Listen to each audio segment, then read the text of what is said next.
Marshall Peak, Kabanata 4161. Hinihintay kita. Ang Sansinukob ay malawak at walang hangganan, at mayroong hindi mabilang na mga cultivator. Si Luzo ay naglakbay ng malawakan sa loob ng maraming taon, at bagamat siya ay may sapat na kaalaman, paano niya makikilala ang isang taong hindi pa niya nakikilala? Si Guo Ziyan ay higit pa. Isa lamang siyang second grade Heaven Opening Realm, kaya limitado ang kanyang kaalaman. Ngunit Master, ang taong iyon ay hindi bababa sa 5th grade Heaven Opening Realm. Sabi ni Luzo. Kahit na ang nasa katanghaliang gulang na lalaki ay hindi naglabas ng anumang aura, na ginagawang imposibleng tumpak na hatulan ang kanyang paglilinang, si Luzo ay nakadama pa rin ng ilang presyon sa kanyang harapan. Si Luzo mismo ay isang 4th grade Heaven Opening Realm, kaya ang isang taong makapagpaparamdam sa kanya ng pressure ay hindi bababa sa 5th grade Heaven Opening Realm. Mataimtim na tumango si Yang Kai. Sa lakas ni Luzo at Guo Ziyan, imposibleng makipaglaban sa 5th grade Heaven Opening Realm. Kung talagang gusto ng taong ito na saktan sila, magiging mahirap ito. At ito lamang ang pinakakonserbatibong pagtatansya. Kung ang taong ito ay isang 6th grade Heaven Opening Realm, mas magiging mahirap ito. Kahit na ang mga pagkakataon ay hindi mataas, hindi natin maaaring hindi bantayan laban dito. Nag-isip sandali si Yang Kai bago tahimik na nagpadala ng mensahe kina Luzo at Guo Ziyan. Agad namang tumango ang dalawa at umalis. Makalipas ang kalahating buwan, nakuha ni Luzo ang kanyang artifact ng windmill, ngunit hindi siya nagmamadaling umalis. Pagkatapos ng isa pang 2 buwan, umalis silang tatlo sa inn at umalis. Pagkalipas ng ilang araw, isang malaking pintuang daan ng teritoryo ang lumitaw sa harap nila, at ang windmill ay sumugod at nawala kaagad. Wala pang isang oras matapos ang grupo ni Yang Kai na tatlo ay pumasok sa territory gate, isang stream ng liwanag ang biglang lumipad mula sa malayo at lumapag sa harap ng territory gate. Ang taong ito ay ang nasa katanghaliang gulang na lalaki na may malungkot na ekspresyon na paminsan-minsan ay nakikita ni Yang Kai sa Universal Temple. Nakatitig sa territory gate, ang nasa katanghaliang gulang na lalaki ay bamulong sa sarili. Pumasok ka ba, Emph? Hindi ka makakatakas sa palad ng haring ito. Pagkasabi nito, bumulusok siya sa territory gate, ang kanyang world force ay nagbabago-bago at nagiging isang malakas na hadlang upang labanan ang presyon ng territory gate. Ang pagdaan sa territory gate ay mapanganib. Sa pangkalahatan, tanging ang mga nakaabot sa mid-grade Heaven Opening Realm ang makakadaan dito gamit ang kanilang pisikal na katawan ng walang tulong ng anumang panlabas na bagay. Sa ibaba ng mid-grade Heaven Opening Realm, kung ang isa ay hindi gagamit ng anumang lihim na kayamanan o lihim na sining, malaki ang posibilidad na sila ay madudurog hanggang sa mamatay. Nakakatakot ang pressure sa territory gate. Gayunpaman, kahit na ang nasa katanghaliang gulang na lalaki ay may 5th grade Heaven Opening Realm cultivation base, nang dumaan sa territory gate, ang kanyang kaluluwa ay nayanig at nakaramdam siya ng bahagyang pagkahilo. Ilang beses na niyang naranasan ang ganitong sitwasyon kaya hindi siya nagpanik.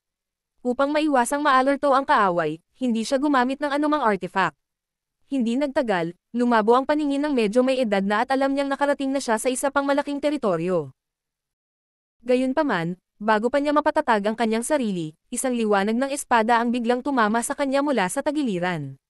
Ang nasa katanghaliang gulang na lalaki ay namutla sa takot. Sa isang segundo, napagtanto niya na siya ay tinambangan, at ang taong umatake sa kanya ay hindi mas mababa sa kanya sa mga tuntunin ng paglilinang. Sino siya? Sinong tumambang sa kanya dito? Ang nasa katanghaliang gulang na lalaki ay hindi nag-isip tungkol dito at nagmamadaling umatras, ngunit ang liwanag ng espada ay parang uod na damaykit sa kanyang mga buto. Karaniwan, sa kanyang background, hindi magiging problema para sa kanya na labanan ang gayong pag-atake. Pagkatapos ng lahat, ang kanyang lakas ay hindi mahina, ngunit sa sandaling dumaan siya sa gate ng teritoryo, ang kanyang soul at dowsil ay parehong nayanig, na nabawasan ang kanyang lakas ng hindi bababa sa 30%. Ang liwanag ng espada ay direktang pamunit sa proteksyon na hadlang sa kanyang katawan at tumama sa kanya. Punit-punit ang kanyang damit at tumalsik ang dugo dahil agad na lumitaw ang sugat na hanggang talampakan sa dibdib ng medyo may edad na. Napunit ang kanyang laman at nalantad ang kanyang mga buto. Nandoon pa rin ang takot sa kanyang puso. Kung hindi siya mabilis na nag-react at kinuha ang pagkakataong umatras at magantala ng ilang sandali, na nagpapahintulot sa kanya na magpakita ng isang nagtatanggol na secret technique, ang sword light na ito ay kumitil ng kalahati ng kanyang buhay. Gayunpaman, sa sandaling ito, labis siyang hindi komportable. Ang sugat ay napuno ng sword intent, at kinailangan niyang ilihis ang kanyang atensyon upang sugpuin ito para maiwasang lumala. Sa sandaling ito, lumitaw ang isa pang figure mula sa gilid, na may hawak na isang higanteng kalasag na natatakpan ng mga pattern ng dragon, at hinampas ang nasa katanghaliang gulang na lalaki.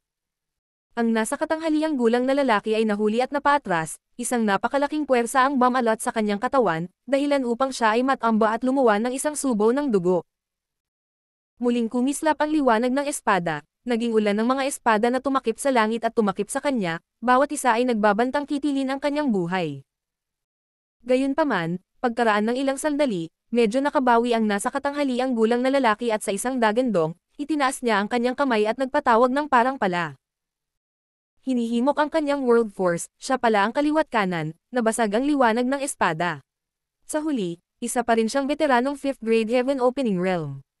Bagamat nakaranas siya ng malaking kabiguan mula sa palihim na pag-ataking ito, pagkatapos na maging matatag ang kanyang kinatatayuan, agad niyang ipinakita ang kanyang makapangyarihang background.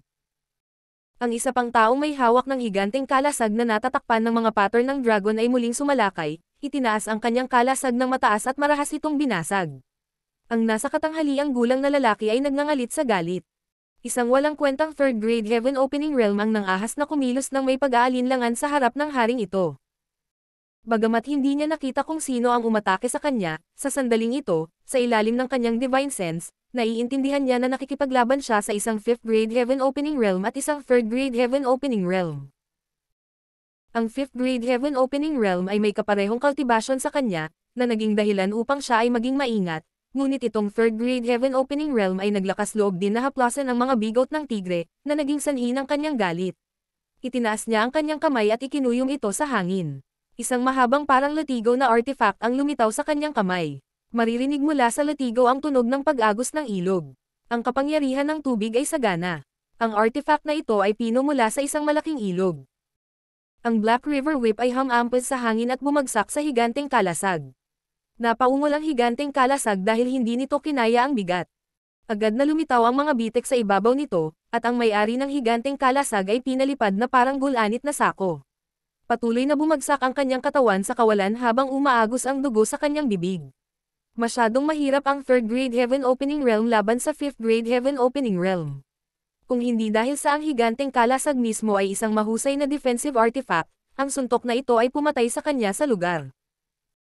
Sa sandaling ito, bagamat wala siyang panganib na mawalan ng buhay, sa ilalim ng pag-atake ng kaaway, ang kanyang dawsil ay patuloy na nanginginig at pansamantalang nawalan siya ng kakayahang lumaban. Gayunpaman, ang kanyang sakripisyo ay hindi walang kabuluhan. Sinasamantala ang pagkakataong ito, muling namulaklak ang basag na liwanag ng espada na may kakaibang kinang, na nag-iwan ng serye ng mga galos ng espada sa katawan ng nasa katanghaliang gulang na lalaki. Tumalsik ang dugo ng magpanik ang medyo may edad na. Ang isang maling hakbang ay humantong sa maraming maling hakbang. Siya ay palihim na inatake habang tumatawid sa teritoryo, na naging dahilan upang tuluyang mawala sa kanya ang inisyatiba at mahulog sa isang hindi magandang posisyon. Sino ba talaga ang nag-ambush sa kanya dito? Damaloy ang sariwang dugo mula sa kanyang noo, na nagpalabo sa kanyang paningin. Lumangalingga ang nasa katanghaliang gulang na lalaki at maya-maya ay nakakita ng isang figurang nakatayo sa hindi kalayuan, tahimik na nanonood. Hindi mapigil ang lumiit ng kanyang mga mata habang sumisigaw. Ikaw pala, ang taong ito ay talagang si Yang Kai. Tahimik na nakatayo roon si Yang Kai, bahagyang umangat ang mga sulok ng kanyang bibig nang ipakita niya ang isang mapanoksong ngiti. Black River, ang haring ito ay matagal nang naghihintay sa iyo. Nakita ng nasa katanghaliang gulang na lalaki si Yang Kai na tinatawag ang kanyang pangalan at mas nabigla at nagalit. Paano mo nalaman ang pinagmulan ng haring ito? Ngumisi si Yang Kai. Hindi tulad ng wala kang kakilala sa Heavenly Palace. Hindi naman sa hindi ka nila kilala. Pagkabalik mula sa tindahan ng alahas noong araw na iyon, tinanong ni Yang Kai sina Luzu at Guo Ziyan na magtanong tungkol sa kanya. Pareho silang mga bihasang cultivator, kaya hindi mahirap para sa kanila na makakuha ng ilang impormasyon nang hindi kumukumot. Ang katotohanang nakuha nila ay nabigla kay Yang Kai. Ang taong gustong mag-set up ng handaan at humingi ng paumanhin ay ang Heavenly Monarch Black River. Hindi pa kailanman nakita o narinig ni Yang Kai ang tungkol sa Heavenly Monarch Black River, ngunit ang pangalang Black River ay naging dahilan upang maging mapagbantay siya. Kung hindi siya nagkakamali, maaaring may mga hinaing sa pagitan niya at ng Heavenly Monarch Black River, at ang pinagmulan ng hinaing na ito ay si Fang Tai, na nakilala niya sa 7 Openings Earth Fire Spirit Land. Si Fang Tai ay isang katulong sa Fire Spirit Land at naakit ni Duan Hai kasama si Yang Kai. Ang lalaking ito ay nag-claim na siya ay mula sa Black River Boundary at may isang token na iniwan sa kanya ng kanyang mga ninuno. Nakatakas siya sa tanikala ng Heavenly Palace at nakarating sa 3,000 Worlds, kaya natural na gusto niyang umasa sa token para mahanap ang mga elder ng kanyang pamilya at makuha ang kanilang proteksyon. Gayunpaman, nagkataon na nakapasok siya sa 7 Openings Earth at nakulong sa loob, hindi nakatakas. Malinaw na narinig ni Duanhai ang pangalan ng Heavenly Monarch Black River. Naakit niya ang isang inapo ng Heavenly Monarch na maging isang lingkod. Kung kumalat ang balita tungkol dito, tiyak na hindi siya pababayaan ng Heavenly Monarch Black River.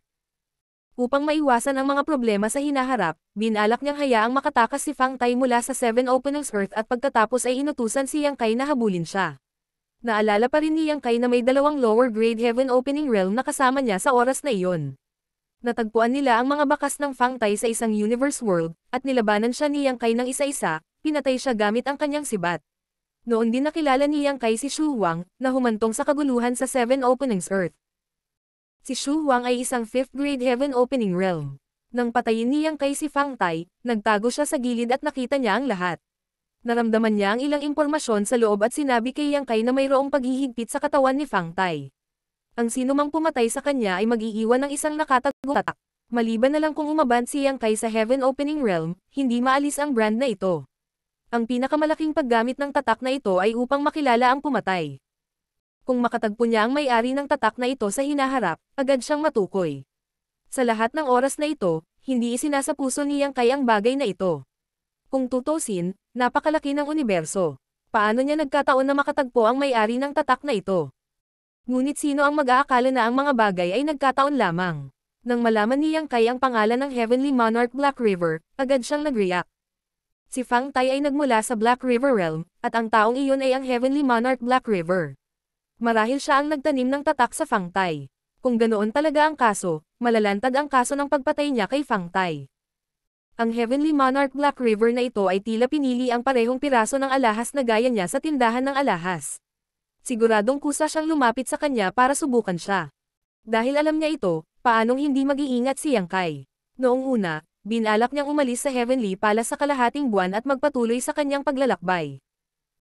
Gayunpaman, sapilitang nanatili siya sa Heavenly Palace ng 2 pang buwan para maghanda. Kitang-kita ang resulta ng kanyang paghahanda. Pagkatapos ng isang ambush, hindi maiangat ng Heavenly Monarch Black River ang kanyang ulo. Hindi tulad ng pagiging mahinahon ni Yang Kai, ang Heavenly Monarch Black River ay parehong nagulat at nagalit. Siya ay galit na siya ay may pagka na laban sa hindi alam sa kabila ng kanyang katalinuhan. Nagulat siya dahil iba ang aura ng dalawang Heaven Opening Realm Cultivator sa tabi ng maliit na brat na ito kaysa sa naramdaman niya noon. Noong una niyang makita ang 3 taong ito, lihim na sinuri ng Heavenly Monarch Black River ang pagtatanim ng 2 tao sa tabi ni Yang Kai. Ang babae ay tiyak na nasa 4th grade Heaven Opening Realm, at ang lalaki ay nasa 2nd grade Heaven Opening Realm lamang. Para kay Yang Kai mismo, isa lang siyang Great Emperor. Hindi niya ito sineseryoso. Gayunpaman, pagkatapos ng laban na ito, napagtanto niya na siya ay napakamali. Ang lalaki ay wala sa 2nd grade, ngunit nasa 3rd grade. Hindi lang iyon, ang pangunahing punto ay ang babaeng may hawak ng espada ay talagang isang 5th grade. Martial Peak, Kabanata 4162.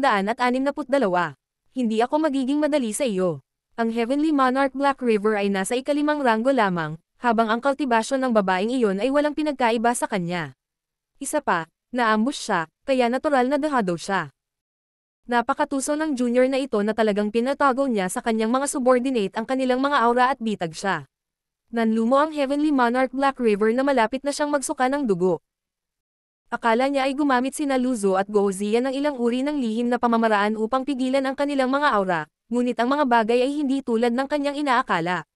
2 buwan na ang nakararaan, si Luzo ay totoong 4th grade Heaven Opening Realm Cultivator, at si Go Ziyan ay totoong 2nd grade Heaven Opening Realm Cultivator. Ang dahilan ng mga halatang pagbabago sa napakaikling panahon ay dahil sa World Fruit. Ang katalinuhan ni Luzo at Go Ziyan sa Heavenly Monarch Black River ay nagpasakit ng ulo ni Yang Kai. Kahit na ang pagkakaiba sa pagitan ng 5th grade at 4th grade ay isang ranggo lamang, ang pagkakaiba sa tunay na lakas ng pakikipaglaban ay parang langit at lupa. Si Luzo ay ganap na hindi nakalaban sa Heavenly Monarch Black River. Hindi tuluyang makapagtago si Yang Kai sa Universal Palace. Kung gusto niyang lutisin ang problemang ito, kailangan niyang hayaan si Luzo na taasan ang sarili niyang grado. Gayunpaman, ang pagsulong sa Heaven Opening Realm ay napakahirap. Karaniwang nangangailangan ito ng mahabang panahon ng akumulasyon at pagsasama-sama. Paano kayang maghintay ni Yang Kai? Buti na lang at nasa kanya ang World Fruit. Sa tatlong mid-grade na World Fruits, nagbigay siya ng isa kay Yuhi bago umalis, kaya may dalawa pa siyang natitira. Ito ay isang bagay ng buhay at kamatayan, kaya walang pakialam si Yang Kai. Agad siyang naglabas ng isa pa at ibinigay kay Luzo para pinuhin. Nakakuha rin si Guo Ziyan ng isang mababang ranggo na World Fruit. Ang dalawang buwang ginugol sa Universal Palace ay ang oras na ginugol ni Luzo at Guo Ziyan sa pagpino ng World Fruit. Ang World Fruit ay talagang isang maalamat na pag-giral. Sa tulong ng banal na bagay na ito, ang dalawa sa kanila ay sumulong, na nagresulta sa kasalukuyang sitwasyon. Gayunpaman, bagamat umaban si Luzo sa ikalimang ranggo, tiyak na hindi siya ang kalaban ng Black River sa isang one-on-one na labanan. Pagkatapos ng lahat, si Luzo ay kakasulong pa lang, kaya ang kanyang pundasyon ay hindi matatag. Kailangan pa niya ng mahabang panahon para pagsamahin ang kanyang lakas bago niya mailabas ang kanyang buong lakas. Sa kabilang banda, ang Black River ay isang veteranong ikalimang ranggo. Kung ito man ang pundasyon ng Little Universe sa kanyang katawan o ang World Force sa kanyang katawan, hindi siya isang bagay na maihahambing ni Luzo, isang bagong dating. May malinaw na pagkakaiba sa lakas sa pagitan ng Heaven Opening Realm Cultivator na may parehong ranggo, gayunpaman, may kakayahan pa rin si Luzo na makipaglaban sa kanya. Ang epekto ng pananambang ay agaran. Sa kawalan, nagpatuloy ang labanan. Ang mahabang espada ni Luzo ay sumayaw sa paraang hindi tinatablan ng hangin, ginagawa ang kanyang makakaya upang mapanatili ang kalamangan na natamo niya ng may matinding kahirapan, hindi ng ahas na hangin na kahit kaunti. Para naman kay Guo Ziyan, agad siyang tumalikod matapos mapalipad. Sa isang labanan sa pagitan ng dalawang 5th grade Heaven Opening Realm, limitado ang kanyang tungkulin bilang isang bagong umakyat na 3rd grade Heaven Opening Realm. Gayunpaman, maaari pa rin niyang ilihis ng kaunti ang atensyon ni Black River, at ang halagang kailangan niyang bayaran ay paulit-ulit na dumaranas ng matinding pinsala. Sa huli, mas matibay ang pundasyon ng Black River. Pagkatapos ng mahabang panahon na lumaban, dahan-dahan niyang pinatatag ang kanyang paa at hindi nagtagal ay nakahanap siya ng isang liko. Ang kanyang pakikipaglaban kay Luzo ay nagpaunawa sa kanya na ang kanyang kalaban ay malakas sa labas ngunit mahina sa loob. Medyo kulang ang tunay na lakas ng babaeng 5th grade Heaven Opening Realm kumpara sa kanya. Kung ipinaglaban niya ang kanyang buhay sa linya, tiyak na hindi siya ang kanyang kalaban. Gayunpaman, nagkunwaring hindi napansin ang Black River. Galit na galit siyang umatungal habang umaatras sa pagkatalo. Mukha siyang hindi kapares sa Black River. Si Luzo ay naging lalong hindi nagpapatawad. Ang kapangyarihan ng isang 5th grade Heaven Opening Realm ay nagpahanga sa kanya. Ang kanyang maraming taon ng paghahangad ay natupad, at lalo niyang nadama na ang kanyang pagpili na manatili sa kawalan ay tama. Kung hindi, aabutin siya ng hindi bababa sa ilang dekada upang umakyat sa 5th grade ng mag-isa. Ngunit ngayon, isang World Fruit ang tumupad sa kanyang pangarap. Ang mga benepisyong hatid ng World Fruit ay hindi kasing simple ng pag-akyat sa 1st grade.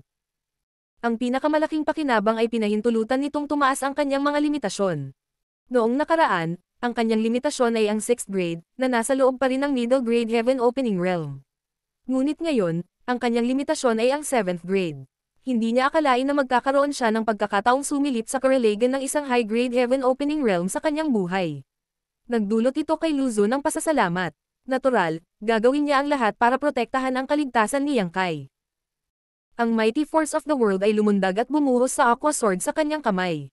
Ang liwanag ng espada ay umapaw, at ang Sword Chi ay nagrampa. Ang Black River ay maaari lamang magpigil at walang kapangyarihang lumaban.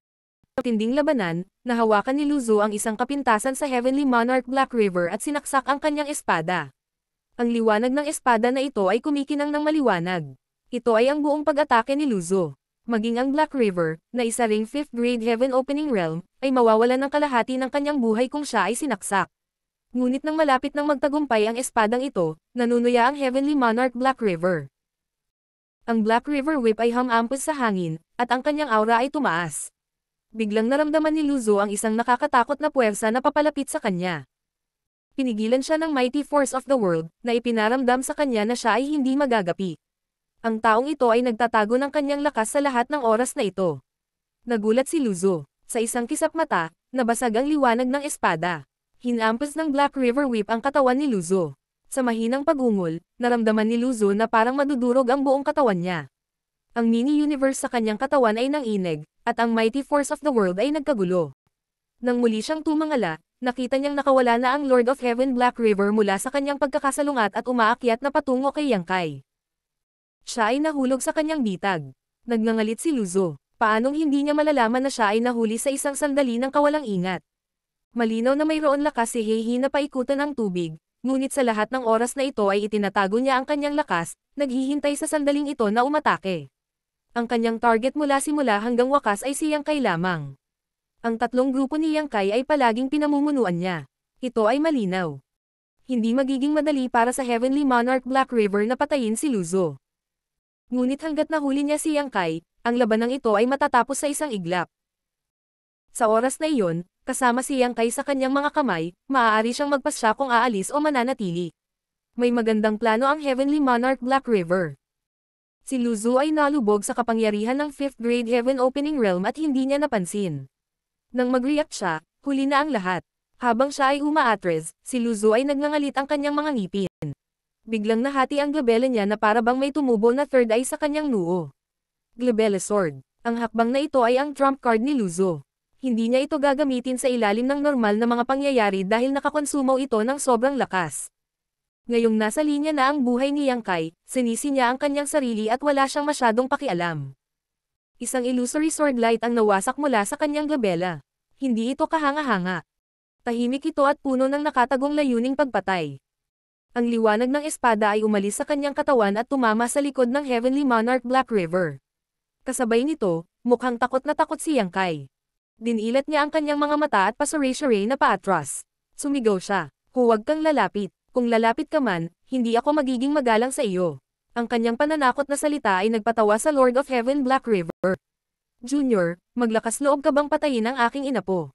Ngayon, ipapalimos kita sa kamatayan." Inabot niya para sunggaban si Yang Kai. Sa isang grab, ang langit at lupa ay natatakan. Kahit na ang kawalan ay ganap na pinigilan. Ang kapangyarihan ng 5th grade Heaven Opening Realm ay kitang-kita. Hindi iyon ang Heavenly Monarch Black River ay hindi napansin ang Glabella Sword na papalapit sa kanya mula sa likuran. Gayunpaman, kumpiyansa siyang madakip muna niya si Yang Kai at pagkatapos ay maiiwasan ang nakakatakot na pag-ataking ito. Parang huminto ang oras. Si Luzo, na naglaslas gamit ang Glabella Sword, ay hinabol siya ng maputlang mukha. Sa hindi kalayuan, umungal din si Go Zian at sinugod ang kanyang kalasag, na binabaliwala ang kanyang sariling kaligtasan. Bagamat ang dalawa ay sabik na iligtas si Yang Kai, paano sila magiging mas mabilis kaysa sa Heavenly Monarch Black River, na nagplano nito? Nang makitang kukunin na ng malaking kamay si Yang Kai, biglang ngumisi si Yang Kai sa Heavenly Monarch Black River. Pagkatapos, itinaas niya ang kanyang kamay at ipinatawag ang baging ng lang. Ang baging ay nanginginig at tumusok sa 7 maliliit na lang. Ang kapangyarihan ng Yin, Yang, at 5 elements ay agad na bumuo ng isang mahimalang cycle. Kumalat ang aura ng kapangyarihan ng mundo. Hindi nagatubili si Yang Kai at hinampes ang kanyang latigo sa Heavenly Monarch Black River. 5th grade Heaven Opening Realm. Ang masasamang ngiti ni Lord of Heaven Black River ay napalitan ng pagtataka. Talagang naramdaman niya ang aura ng 5th grade Heaven Opening Realm mula sa latigo na ito. Hindi niya maiwasang magkaroon ng napakalaking tanong sa kanyang isipan. Hindi kaya nagkukunwaring baboy ang brat na ito para kumain ng tigre. Siya ay tila mula sa Emperor Realm ngunit sa katunayan ay isang 5th grade Heaven Opening Realm. Ang kanyang sandali ng pagkamangha at pag-aalinlangan ay nagdulot sa kanya ng isang magandang pagkakataon. Ang baging ng lang ay tumawid at nabasag ang malaking kamay ng Heavenly Monarch Black River. Nagulat si Heavenly Monarch Black River at nagmamadaling tinawag ang kanyang Heavenly Monarch Black River Whip para harangin. Nagsalpukan ang dalawang latigo at kumalat ang isang marahas na energy shockwave. Sa puno ng ubas, ang 7 maliliit na lang ay gamulong sa isang bola at nakatulog ng mahimbing. Si Yang Kai mismo ay dumura ng isang subo ng dugo at pinalipad. Bagamat maaari niyang i-activate ang lakas ng Gourdvine, ang bagay na ito ay makakahuli lamang sa kanyang kalaban at hindi makalaban ng mahabang panahon. Ang kanyang kalaban ay isang tunay na 5th grade Heaven Opening Realm. Pagkatapos ng maikling paghaharap, agad siyang dumanas ng malaking pagkatalo. Naramdaman niya ang pagbagsak ng kanyang mga laman loob at hindi mabilang na mga buto ang nabali. Malubhang nasugatan siya sa isang kisap mata. Ngunit ito ay sapat na. Bagamat minsan lang makakaatake ang Gourdvine sa loob ng maikling panahon, nagawa pa rin itong harangan ang Heavenly Monarch Black River at pinalipad siya. Chi chi chi. Sa isang malakas na tunog, Ang mukha ni Heavenly Monarch Black River ay namilipit at nagluwa siya ng isang subaw ng dugo. Ito ay dahil ang Heart's Brow Sword ni Lu Zu ay tumama sa kanyang likod, agad na napunit ang isang sugat na hanggang talampakan. Sa pamamagitan ng sugat na ito, halos makita ng isa ang kanyang mga sirang laman loob. Kung hindi dahil sa hindi inaasahang pagkilos ni Yang Kai, nahuli niya sana si Yang Kai at pagkatapos ay nakatakas mula sa Heart's Brow Sword. Ngunit ang sandaling iyon ng pagkaantala ay naging dahilan upang mapalampas niya ang isang magandang pagkakataon na nagpapahintulot sa pag-atake ni Lu Zu na magtagumpay. Ang Heart's Brow Sword ay ang trump card ni Lu Zu at nagtataglay ng nakakatakot na kapangyarihan. Matapos ang suntok na ito, ang aura ng Heavenly Monarch Black River ay mabilis na nalanta. Junior, taksil kang bastos ka. Maya-maya, sisiguraduhin kung mamamatay ka sa isang malagim na kamatayan. Ang Heavenly Monarch Black River ay umungal at tumalikod upang tumakas. Malubhang nasugatan siya, kaya hindi na siya naglakas loob na manatili pa. Ang gusto lang niyang gawin ay humanap ng lugar na mapaghilam ang kanyang mga sugat. Ang pagkilos na tulad nito ay lubhang mapagpasyahan, dahil alam din niya na sa kanyang kasalukuyang kalagayan, wala siyang magagawa kay Yang Kai. Sa halip na magaksaya ng oras dito, mas mabuting dahan-dahan lang. Ngunit paano siya hinayaan ni Yang Kai na umatras? Nang makitang lumipad palayo ang Lord of Heaven Black River, agad na tinawag ni Yang Kai si Lu Zu. Bilisan mo, habulin mo siya. Si Lu Zu ay sumunod at agad na inihagis ang kanyang Wind Chariot artifact. Nagmamadali silang tatlo sa loob at hinabol ang Lord of Heaven Black River. Sa loob ng Wind Chariot, si Lu Zu ay nagsuot ng matinding takot. Ngayon lang, dahil sa kanyang kapabayaan, muntik nang mamatay si Yang Kai. Kung hindi dahil sa kakayahang magligtas ng buhay ni Yang Kai sa huling sandali, nahuli na sana siya. Ang kanyang paninisi sa sarili ay nagpagalit sa kanya, kaya't hindi siya nagligtas ng pagsisikap sa kanyang pagtugis, na walang pakialam sa kanyang sariling mga pinsala. Kasabay ng katotohanan na ang Lord of Heaven Black River ay malubhang nasugatan, ang distansya sa pagitan nila ay mabilis na nagsasara.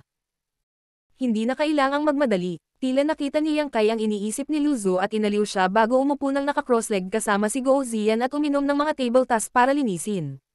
Bagamat silang tatlo ay nasugatan sa labanang ito, hindi rin naging maganda ang kalagayan ng Heavenly Monarch Black River. Ito ay matapos tumaas ang grado ni Lu Zu. Kung noon pa, na nakaharap sa 5th grade Heaven Opening Realm tulad ng Heavenly Monarch Black River, hindi na siya makakalaban. Martial Peak, Kabanata 4163. Wasakin ang lungsod na iyan para sa akin. Ang kasalukuyang sitwasyon ay pabor kay Yang Kai. Nag-iisa ang Black River. Kinailangan niyang tumakbo at magpagaling. Hanggat pinananatili nila siyang abala at hindi binibigyan ng oras na gumaling, mauubos niya ang kanyang lakas sa madaling panahon. Sa oras na iyon, ang Black River ay nasa kanyang awa.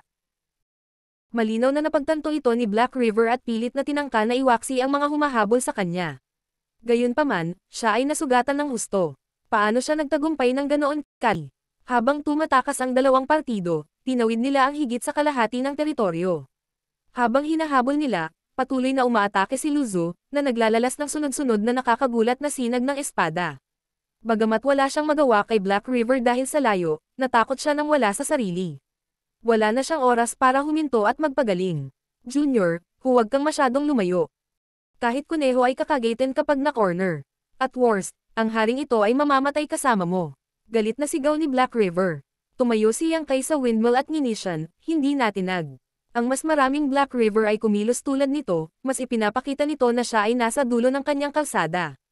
Kung hindi, paano makakasigaw ang isang 5th grade Heaven Opening Realm ng mga ganoong salita? Makalipas ang ilang araw, umikot ang windmill sa isang mundo ng universe at biglang nawalan ng track sa Black River. Ibinaba ng tatlo ang kanilang mga ulo at tumingin sa universe world sa ibaba. Ang mundong ito ay katulad ng star boundary. Mayroong maraming ganoong mga mundo ng universe sa 3,000 mundo. Ang biglaang pagkawala ni Black River ay walang alinlangan na nangangahulugan na siya ay nakatakas sa mundong ito. Kailangang sabihin na ito ay isang matalinong pagpili. Ang pagsasama sa mundong ito ng universe, hanggat pinipigilan niya ang kanyang aura, siya ay magiging tulad ng isang patak ng tubig na sumasanib sa dagat. Kung walang mga espesyal na pamamaraan, imposibleng mahanap siya. Ang kulang kay Yang Kai at sa iba pa ay ang ganitong paraan. Nakasimangot, saglit na bumulong si Yang Kai sa sarili at mabilis na nakapagdesisyon. Bumaba. Sa pagkakataong ito, kung hindi niya sasamantalahin ang pagkakataong harapin ang Black River, tiyak na mas asali siya nito sa hinaharap. Kung ang Black River ay tumakbo sa star boundary kasama niya, kung gayon ito ay magiging mahirap. Natanggap ni Luzo ang order at pinaandar ang windmill patungo sa mundo ng universe. Ang bawat universe world ay may isang layer ng invisible barrier. Ang layer ng barrier na ito ay hindi lamang nagpoprotekta sa mga martial artist ng mundong ito, ngunit pinigilan din sila. Tanging kapag ang lakas ng isang tao ay umabot sa isang tiyak na antas, maaari silang makawala mula sa layer ng pagpigil at pumunta sa mundo sa labas ng mundo ng universe. Kung gusto ng mga tagalabas na pumasok, kailangan nilang lumampas sa layer na ito ng mga paghihigpit. Ang ganitong uri ng pagpigil ay natural na wala kay Luzo, at madali niyang nalagpasan ito. Matapos iligpit ang windmill, tumingin silang tatlo sa paligid, ngunit walang bakas ng Dark River. Matagal nang tumakbo ang lalaking iyon para magtago sa kung saan. Gayunpaman, ito ay nasa loob din ng inaasahan ni Yang Kai. Kung siya iyon, ganoon din ang ginawa niya. Malamig na umungol si Yang Kai. Nasaan ang mga Great Emperor ng mundong ito? Bilisan mo at magbigay galang. Walang gaanong pagkakaiba sa pagitan ng realm na ito at ng Star Realm, at ang mga batas ng langit at lupa ay halos pareho din ng pamantayan. Kaya, talagang may mga Great Emperor sa kaharian na ito. Ang bilang lamang ng mga Great Emperor ay depende sa laki ng bote ng langit at lupa sa kaharian na ito. Nang pumasok si Yang Kai sa universe world na ito, malinaw niyang naramdaman ang ilang divine senses na sumusubok sa kanya. Hindi na kailangang sabihin, ang mga divine senses na ito ay pag-aari ng mga Great Emperor ng mundong ito. Ang mga Great Emperor ng bawat kaharian ay nakakuha ng pagkilala sa mga kalooban ng kani-kanilang universe world. Sa loob ng universe world na ito, maraming kaiganhawahan, at magagamit nila ang world force ng kaharian na iyon. Masasabing kahit na ang mga Great Emperor ay nasa antas lamang ng Emperor Realm, maaari nilang ipakita ang lakas ng Heaven Opening Realm sa kanilang tahanan. Pagkatapos ng lahat, ang pangunahing pagkakaiba sa pagitan ng Emperor Realm at ng Heaven Opening Realm ay ang World Force. Nang gumawa ng kalituhan ang Great Demon God sa Star Realm at lumunin ang maraming Demon Saint, ipinakita rin niya ang lakas ng Heaven Opening Realm. Gayunpaman, sa Star Realm, nagamit pa rin ni Yang Kai at ng iba pang mga Great Emperor ang World Force of the Star Realm para patayin siya. Sa pangkalahatan, kung gagamitin ng mga Great Emperor ang kanilang buong lakas sa kani-kanilang universe worlds, maipapakita nila ang lakas ng low-grade Heaven Opening Realm. Kaya, sa ilang universe worlds, ang ilang mga Great Emperor ay ayaw umalis sa kanilang sariling mga teritoryo, dahil kapag nagawa na nila, mawawalan sila ng suporta ng World Force. Gayunpaman, mayroon ding mga pakinabang sa pag-alis sa Star Realm, at iyon ang pagkakataong matuklasan ang mga misteryo ng Martial Daw sa mas mataas na antas. Kung nais ng isang tao na makahanap ng mga bakas ng Black River sa kaharian na ito, ang pinakamagandang pagpipilian ay humingi ng tulong sa mga Great Emperor ng kaharian na ito. Tiyak na alam nila kung saan kasalukuyang nagtatago ang Black River. Gayunpaman, ang nagparamdam kay Yang Kai na hindi makapagsalita ay pagkatapos niyang sumigaw, walang sumagot. Ang mga Great Emperor ng kaharian na ito ay kumilos na parang hindi nila siya narinig, malinaw na gustong umiwas sa bagay na ito. Una, ang hindi inanyayahang panauhin, ang Black River, ay padalos-dalos na pumasok, na sinundan ni Yang Kai at ng iba pa. Maaaring sabihin ng sino mang may matalinong mata na ito ay isang pagtatalo sa pagitan ng mga eksperto sa Heaven Opening Realm. Naiintindihan na ang mga Great Emperor ng kaharian na ito ay gustong protektahan ang kanilang sarili at ayaw makisali. Natural na hindi hahayaan ni Yang Kai na magpahinga ang bagay na ito. Saglit na tumingin sa ibaba, tumango siya. Napakagandang paraiso. Ang lungsod na ito ay hindi maliit at may malaking populasyon. Ang mga karaniwang tao ay namumuhay at nagtatrabaho sa kapayapaan at kasiyahan. Ang bihira ay walang anumang pagtatalo. Talagang pinamahalaan ito ng mga Great Emperor ng kaharian na ito. Sinundan din ni Guo Ziyan at Luzo ang tingin ni Yang Kai at nakita ang isang malaking lungsod sa ibaba. Hindi nila alam kung bakit biglang nagkomento si Yang Kai sa lungsod na ito. Patagin mo ang lungsod na ito para sa akin. Huwag mong iwanang buhay ang isang tao. Biglang itinuro ni Yang Kai, may masamang tingin sa kanyang mukha. Parehong lumingon sina Guo Ziyan at Luzo para tumingin, hindi maitago ang gulat sa kanilang mga mata. Ang dalawa sa kanila ay hindi sumunod kay Yang Kai ng matagal, ngunit hindi rin nila siya sinundan ng maikling panahon. Ayon sa kanilang pangunawa, si Yang Kai ay hindi isang taong uhaw sa dugo at masasabing isang napakamakatwirang tao. Paano niya nagagawang biglang magbigay ng ganoong demonyong utos? Ang malaking lungsod sa ibaba ay may populasyon na higit sa 1,000,000 tao. Ito ay 1,000,000 tao, hindi 1,000,000 hayop. Habang nag-aalangan pa si Luzo, kinuyam ni Guo Ziyan ang kanyang mga kamao at sumigaw. Oo. Habang nagsasalita si Guo Ziyan, agad siyang lumipad sa langit sa itaas ng lungsod. Hindi pinansin ang kanyang mga pinsala, hinimok niya ang World Force at dahan-daang itinaas ang kanyang palad. Sa isang iglap, nagbago ang kulay ng kalangitan at nabuo ang isang malaking palm print sa itaas ng lungsod. Kasunod ng pagkilos ni Guo Ziyan, dahan-daang idiniin pababa ang higanteng palad. Ang puso ni Lu Zu ay tumalon sa kanyang lalamunan habang si Yang Kai ay nanunuya. Sa lungsod, hindi mabilang na mga tao ang tumangala. Tinakpan ng higanteng palad ang liwanag sa kanilang harapan, at sa pagbagsak nito, napuno ng aura ng kamatayan ang hangin. Ang lungsod ay nahulog sa kaguluhan. Umalangaw sa kalangitan ang hiyawan at hiyaw ng gulat. Bagamat si Guo Ziyan ay isa lamang third-grade heaven opening realm, na wala sa 3,000 dakilang mundo, mayroon pa rin siyang kakayahan na sirain ang naturang lungsod. Nang malapit nang idiin ang higanteng palad, isang malakas na sigaw ang biglang umalangaw. Tumigil ka. Kasabay nito, ang lakas ng langit at lupa sa kaharian na ito ay pinakilos at binago sa mga siksik na sinag ng liwanag na bumangga sa higanteng palad. Sa isang iglap, ang higanteng palad ay napuno ng mga butas. Napaungol si Guo Ziyan at umatras ng ilang hakbang. Ang mga residente ng lungsod na halos nakatakas sa kamatayan ay sumigaw sa alarma. Ito ang Sea of Chi Master. Dumating na ang Seven Seas Master para iligtas tayo. Dapat itaguyod ng Sea of Chi Master ang hustisya para sa atin. Ang Sea of Chi Master. Hindi mabilang na tao sa ibaba ang naghiyawan. Malamig na ngumuso si Yang Kai at ibinaling ang kanyang ulo upang tumingin sa isang tiyak na direksyon. Nakita niya ang isang matandang lalaki na nagmamadaling lumipad, pinupunasan ang malamig na pawis sa kanyang noo habang siya ay lumilipad. Ang matandang ito ay malinaw na ang Sea of Chi Master na pinag-uusapan ng mga residente ng lungsod sa ibaba.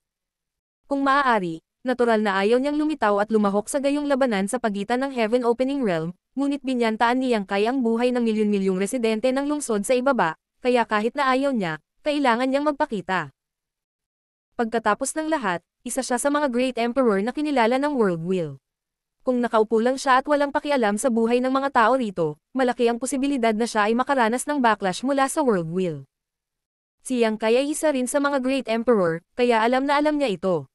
Kung minsan, mas mabisa ang gumamit ng puwersa kaysa manghikayat sa pamamagitan ng mabubuting salita. Ayaw niya talagang katayin ang milyon-milyong tao. Kahit na hindi siya pinigilan ng Old Man ng Sea of Chi sa huling sandali, hiniling ni Yang Kai kay Guo Ziyan na huminto. Kung tutusin, hindi naman siya totoong demonyo. Kahit na ang pamamaraang ito ay medyo sukdulan, kailangan sabihin na ang epekto ay kapansin-pansin. Ang Sea of Chi ng Thousand Thoughts Realm ay bumabati sa Master. Lumipad ang matandang lalaki sa harap ni Yang Kai at ikinuyom ang kanyang mga kamao. Ang mukha ni Yang Kai ay hindi masupol, at ang kanyang mukha ay puno ng layuning pumatay. Punong-puno siya ng malademonyo, na parabang isa siyang karumal-dumal na demonyo. Sinulyapan niya ito at nginisyan. Nagtatago ka pa, akala ko hindi ka nalalabas. Pinunasan ng Old Man ng Sea of Chi ang malamig na pawis sa kanyang noo at humingi ng tawad. Nag-iisa ako at hindi ko alam na darating ang Master. Patawarin mo sana ako, Master. Dahil alam mong may kasalanan ka, paano mo gustong mamatay? Si Yang Kai ay napuno ng layuning pumatay. Nagulat ang Old Man ng Sea of Chi. Casual lang niyang sinabi, pero seryoso itong tao. Demonyo talaga siya. Siya ay nababalisa at natatakot. Pakiusap, parusahan mo ako, Master. Bagamat isa siya sa mga Great Emperor, alam niya na kahit siya ay nasa Thousand Thoughts Realm, sa suporta ng makapangyarihang puwersa ng kaharian, hindi siya makakalaban. Malamig na sinabi ni Yang Kai. Dapat ay hinugot ko ang iyong mga litid at balat, at kinuha ang iyong kaluluwa upang magsilbing babala sa iba. Gayunpaman, mayroon akong mahalagang gagawin ngayon, at kailangan kong gumawa ka ng isang bagay. Ililigtas ko ang iyong buhay sa ngayon, ngunit kung maaari mong pabyusan ang iyong sarili, ililigtas ko ang iyong buhay. Mapait ang puso ng Old Man ng Sea of Chi, ngunit nahulaan niya ang intensyon ni Yang Kai. Magalang niyang sinabi, Master, pakisabi sa akin kung ano ang gagawin. Sinabi ni Yang Kai, ang haring ito ay hinabol ang isang demonyo hanggang dito, ngunit ang demonyong iyon ay biglang nawala ng walang bakas. Siya ay tiyak na nagtatago sa isang lugar. Bilang ang Great Emperor ng mundong ito, walang makakaligtas sa iyong pansin. Mabilis na ituro ang haring ito sa tamang direksyon, at kapag naayos na ang usaping ito, gagantimpalaan ka ng malaki. Hinahabol ang isang demonyo. Isa kang Great Demon. Nagmura ang Old Man ng Sea of Chi sa kanyang puso, ngunit hindi siya naglakas loob na sabihin ito ng malakas. Mapagpakumbaba niyang sinabi, Master, napakabait mo, matanda na ako, at hindi maganda ang aking paningin. Nang hindi naghihintay na matapos siya, sumigaw si Yang Kai. Guo Ziyan, patagin ang lungsod na iyon, at walang iwanan na buhay. Oo, Master, mataimtim na sabi ni Guo Ziyan. Maghintay. Mabilis na sumigaw ang old man ng Sea of Qi. Ngumisi si Yang Kai. Ano pa ang gusto mong sabihin? Ano pa ang masasabi ng old man ng Sea of Qi? Talagang ayaw niyang madamay sa alitan na ito. Si Yang Kai man o Heihi, hindi sila mga taong kayang saktan. Gayunpaman, si Yang Kai ay isang demonyo. Wala siyang pagpipilian. Palihim na sinulyapan ng old man ng Sea of Qi si Yang Kai. Pinakalma niya ang kanyang sarili at sinabing, Master, mangyaring malaman na ang aking Thousand Thoughts Realm ay ang mas mababang kaharian ng Illusionary Flower, Watermoon. Lahat ng bagay sa realm na ito ay pag-aari ng Illusionary Flower, Watermoon. Nagbago ang ekspresyon ni Yang Kai. Illusionary Flower, Watermoon. Naisip niya agad ang isang maliit na babae. Martial Peak, Kabanata 4164, Dulo ng Daan. Ang Thousand Thoughts World ay ang mas mababang kaharian ng Illusionary Flower, Watermoon. Sa madaling salita, ang Illusionary Flower, Watermoon ay nasa teritoryong ito at hindi kalayuan dito. Ito ay tulad ng kung paano ang San Juan World at ang Golden Sun Continent ay ang mas mababang kaharian ng Voidland. Kinokontrol ng Voidland ang higit sa 10 Universe Worlds. Ang San Juan World at ang Golden Sun Continent ay dalawa lamang sa kanila. Ang mga mapagkukunan at yamang tao sa mga Universe World na ito ay kabilang sa Voidland. Sa suporta ng mga Universe World na ito, magkakaroon ng walang katapusang supply ng mga talento. Mayroong ilang mga bihirang kayamanan sa maraming mas mababang lupain ng Universe Worlds. Alam ni Yang Kai ang tungkol sa Illusionary Flower, Watermoon. Noong siya ay nakikipaglaban para sa bangkay ng Golden Crow sa Sunstar, nakilala ni Yang Kai ang 4th grade Heaven Opening Realm mula sa Illusionary Flower, Watermoon. Tiningnan ni Yang Kai ang matandang lalaki mula sa gilid ng kanyang mga mata. Kilala mo ba si Yuan Xiaoman? Tuwang-tuwa ang matanda. Master, kilala mo ba si Senior Xiaoman? Ngumuso si Yang Kai. Siyempre kilala ko siya. Bakit hindi ko siya kilala? Pero kahit nandito si Yuan Xiaoman, hindi siya maglalakas loob na suwayan ako, lalo ka na. Guo Ziyan, patagin mo ang lungsod na iyon para sa akin. Oo, tigil, tigil.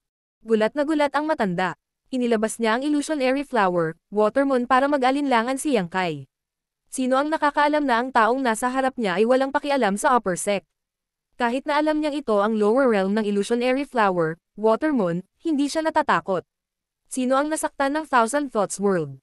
Nagalit ang matanda na kailangan niyang harapin ang ganitong kapahamakan ng walang dahilan. Ang gayong karakter ay hindi isang taong kayang masaktan ng Sea of Qi, at hindi rin siya isang taong kayang saktan ng Thousand Thoughts World. Ihahatid kita doon, ihahatid kita doon. Master, maawa ka. Mukhang nawalan ng gana ang matanda habang nagdesisyon. Bagamat hindi niya alam kung sino ang Heaven Opening Realm, kung hindi niya susundin ang kalooban ng demonyong ito, ang milyon-milyong tao sa ibaba ay mahihirapan. Ang matanda ay maaari lamang gumawa ng pagpipiliang ito. Lihim siyang nagpasya na pagkatapos ng usaping ito, pupunta siya sa Illusionary Flower, Watermoon at hahanapin ang mga eksperto ng upper sect. Kung alam mong mangyayari ito, bakit mo ginawa? Ngumuso si Yang Kai. Manguna ka na. Napabuntong hininga ang matanda at pinona ang daan. Tinawag ni Yang Kai si Guo Ziyan pabalik at dinala sina Guo Ziyan at Luzu sa likod niya. Hindi nagtagal, dumating ang grupo ng mga tao sa ibabaw ng dagat. Pagtingin sa ibaba, may maliit na isla sa ibaba. Pagdating dito, huminto ang old man ng Sea of Qi at sumenyas kay Yang Kai gamit ang kanyang mga mata. Naunawaan ni Yang Kai at nginisyan. Ito ba ang lugar? Magandang lugar. Ikinaway ni Yang Kai ang kanyang kamay sa old man ng Sea of Qi. Agad na tumakas ang old man ng Sea of Qi, na wala sa isang kisap mata. Para sa kanya, ang paggabay kay Yang Kai sa lokasyon ng itim na ilog ay ang kanyang limitasyon. Imposibleng ipagsapalaran niya ang kanyang buhay at masangkot sa labanan sa pagitan ng mga master ng Heaven Opening Realm. Tumingin sa ibaba, nagtanong si Yang Kai. May nakita ka ba? Umiling sina Guo Ziyan at Luzu, na nagpapahiwatig na wala silang nakita. Alam ni Yang Kai na hindi siya malinlang ng old man ng Sea of Qi. Dahil itinuro niya ang lugar na ito, tiyak na tama ito. Maliban kung ang itim na ilog ay may kakayahang linlangan ang old man ng Sea of Qi. Ang posibilidad na ito ay hindi mataas. Bilang mga Great Emperor, kinilala sila ng kalooban ng langit at lupa at nadarama nila ang anumang paggalaw sa mundong ito. Hindi kalakihan ang isla at walang tao doon. Hindi nagpanggap si Yang Kai at ikinaway ang kanyang kamay. Hanapin siya. Agad na nagmadaling lumabas sina Guo Ziyan at Luzu, gamit ang sarili nilang pamamaraan para bambahin ang isla. Mabilis na nabasag ang isla, at biglang lumitaw ang malabong aura. Kumislap ang mga mata ni Luzo. Natagpuan siya. Naglaslas siya pababa, at ang dumadagandong na tubig dagat ay agad na natakpan sa yelo. Sa isang malakas na boom, isang figure ang lumabas mula sa yelo sa ilalim ng dagat. Nasa sorry siya at mahina ang aura niya. Sino pa kaya ito kundi ang itim na ilog? Siya ay nasugatan ng Heartsbrow Sword ni Luzo at paulit-ulit na tinamaan habang tumatakbo. Kahit na isa siyang 5th grade Heavenly Opening Realm, hindi niya kayang kumapit. Kung hindi dahil doon, hindi siya makakatakas sa mundong ito para gumaling. Ngunit hindi nagtagal ay nalantad ang kanyang kinaroroonan. Gulat at galit siya sa parehong oras. Umungol siya. Junior, huwag kang masyadong malupit. Walang malalim na puot sa pagitan mo at sa akin. Bakit kailangan mo akong patayin? Ngumiti si Yang Kai. Pumunta ka para maghanap ng gulo sa akin, at ngayon sinabi mo ito. Hindi ka ba nahihiya? Hindi nahihiya si Heihi. Kung alam niya na si Yang Kai ay may 5th grade Heaven Opening Realm sa kanyang tabi, hindi siya magiging walang ingat. Bagamat sigurado siya na pinatay ni Yang Kai ang isa sa kanyang mga juniors, hindi na muling mabubuhay ang mga patay. Lubhang hindi makatwiran ang padalos-dalos na gumawa ng kaaway mula sa 5th grade Heaven Opening Realm para sa isang junior. Para makapag-cultivate ang Black River hanggang sa 5th grade Heaven Opening Realm, natural na hindi siya isang taong hindi alam kung ano ang mabuti para sa kanya. Sa kabaligtaran, siya ay napakahusay sa paghusga sa sitwasyon. Kung inihayag ni Luzo ang aura ng isang 5th grade Heaven Opening Realm, maaaring hindi nakita ng Black River si Yang Kai. Gayunpaman, huli na upang sabihin ang anumang bagay ngayon. Matapos siyang piliting palabasin, pumindot sina Luzo at Guo Ziyan, pinagsasama ang kanilang lakas upang mabangis na atakehin ang Black River. Si Guo Ziyan ay isa lamang 3rd grade Heaven Opening Realm, kaya napakahirap para sa kanya na harapin ang isang 5th grade Heaven Opening Realm. Gayunpaman, hindi maganda ang kalagayan ni Black River at itinulak lang siya nito sa gilid. Karamihan sa pressure ay dinaanan ni Luzo, kaya walang gaanong panganib. Ang sitwasyon ay lumalala araw-araw. Puno ng kawalan ng pag-asa ang mukha ni Black River. Bahagya niyang naramdaman na dito siya mamamatay ngayon. Hindi naman sa ayaw niyang tumakas, pero hindi niya magawa. Napuno ng panghihinayang ang kanyang puso at umungol siya sa pighati at galit. Ano ba ang gusto mo? Bibigyan kita ng sagot. Inaamin ko ang pagkatalo. Ngumisi si Yang Kai, hindi humimik. Parang gusto niya itong patayin kahit anong mangyari. Ang puso ni Black River ay lumubog sa ilalim. Gayunpaman, dahil din sa saloobin ni Yang Kai kaya napukaw ang kanyang determinasyon na lumaban hanggang kamatayan. Ang walang pakialam sa sarili niyang pagkonsumo, buong lakas niyang inatake, itinaya ang kanyang buhay para kitilin ang buhay ni Yang Kai. Napilitan si Guo Ziyan na umatras, nagluwa ng isang subo ng dugo. Dati, nagkaroon ng pag-asa ang Black River at pinigilan ang kanyang lakas, kaya maaari pa ring lumahok si Guo Ziyan. Ngunit ngayon, ang Black River ay hindi na natatakot sa kamatayan. Hindi na makakasali si Guo Ziyan sa labanan. Maaari lamang siyang gumala sa gilid, gamit ang ilang mga lihim na pamamaraan upang suportahan siya mula sa malayo.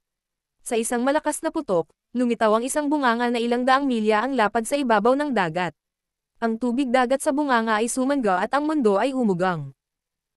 Hindi mabilang na mga bitek ang lumitaw sa kawalan, lumalangoy sa paligid na parang isda. Dalawang 5th grade Heaven Opening Realm ang nag-away dito. Medyo hindi rin nakayanan ng mundong ito. Sa kabutihang palad, ang mga Great Emperor ng mundong ito ay matagal nang binibigyang pansin ang labanang ito. Patuloy nilang pinakilos ang kapangyarihan ng mundo upang pakalmayan ang resulta ng labanan. Kung hindi, ang teritoryong ito ng dagat ay nawasak at nasadlek sa paghihirap. At nagbunga rin ang desperadong pakikibaka ng Black River. Kaka-advance pa lang ni Luzu sa 5th grade Heaven Opening Realm, kaya wala siyang panahon para pagsamasamahin ang kanyang kultibasyon. Ang kanyang Heartsbrow Sword ay nasugatan ng husto ang Black River noon dahil ginamit ni Yang Kai ang Gourdvine para mahuli ang Black River na hindi nakabantay. Bukod dito, ang Heartsbrow Sword Secret Technique ay naubos ng sobra sa kanyang enerhiya. Imposibleng magamit niya ito muli sa maikling panahon. Ang pag-aaway na ito ay agad na naging sanhi ng kanyang pagbagsak. Ang kanyang maselang katawan ay pinalipad na parang sako ng basahan. Lumuwa siya ng isang bibig ng dugo at napakahina ng kanyang aura. Isang magandang pagkakataon. Nang makita ito ng Black River, agad siyang tumalikod at tumakas ng walang pag-aalinlangan, at tumakbo patungo sa langit. Gusto siyang pigilan ni Guo Ziyan, ngunit pinalipad siya ng latigo. Kumurap-kurap ang figure ni Yang Kai, at sa suporta ng Space Principles, agad siyang nakarating sa harap ni Luzu at inabot ito para suportahan siya. Si Luzu ay umubo ng isang bibig ng dugo at nagngangalit ang kanyang mga ngipin. Master, ang hamak na ito ay makakalaban pa. Paulit-ulit na tumango si Yang Kai. Huwag kang mag-alala, hindi siya makakatakas. Habang nagsasalita siya, inabot niya at dumukot sa hangin, bumunot ng isang bangkos ng ubas. Nang lumitaw ang ubas, inilagay niya ang kanyang mga kamay sa kanyang baywang at tumawa. Nandito si Uncle Po. Sa sandaling bumaba ang kanyang boses, napagtanto niyang may mali at pinandilatan niya si Yang Kai. Mabahong brat, anong ginagawa mo? Papatayin kita. Ang kanyang dalawang maiikling kamay ay patuloy na nagkakamot, na para bang gusto niyang labanan si Yang Kai hanggang sa kamatayan, ngunit si Yang Kai ay pumitas na ng ubas mula sa kanyang ulo at ibinalik siya sa sealed world bead. Pinasok ni Yang Kai ang ubas sa bibig ni Luzo. Kainin mo. Diretso itong nilunok ni Luzo, at sa susunod na sandali, ang kanyang malamlam na mga mata ay namumulaklak na may kamanghamanghang kinang. Sa Land of Elders, nakakuha si Yang Kai ng kabuuang 3 divine herbs, bawat isa ay may sariling mahimalang epekto.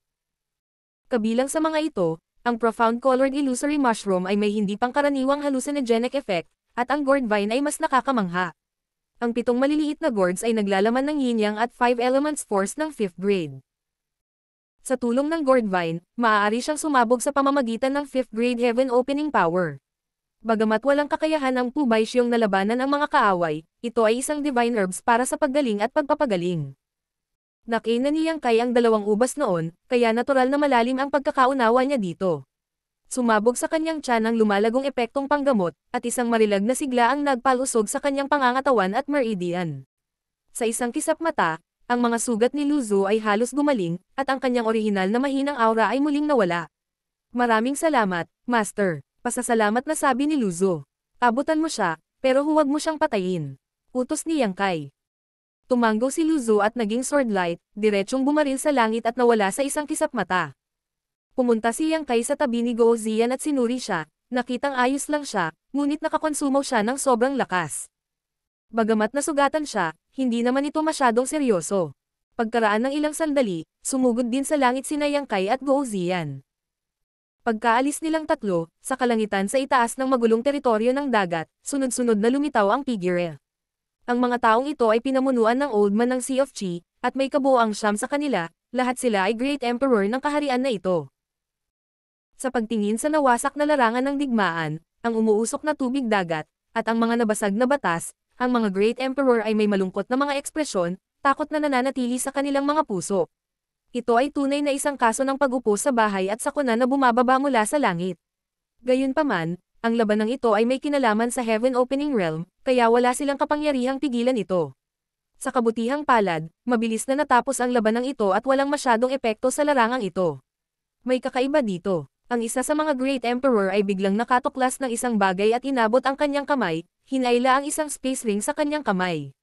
Nang ayos kanya ito gamit ang kanyang divine sense, natigilan siya. Nang makita ito, ang ibang mga Great Emperor ay nagmamadaling nagtanong tungkol sa sitwasyon. Nang malaman nila ang katotohanan, tuwang-tuwa silang lahat. Ang space ring na ito ay talagang naglalaman ng ilang 10,000 heaven opening pills. Sa alinmang Emperor Realm, ito ay isang napakalaking kapalaran.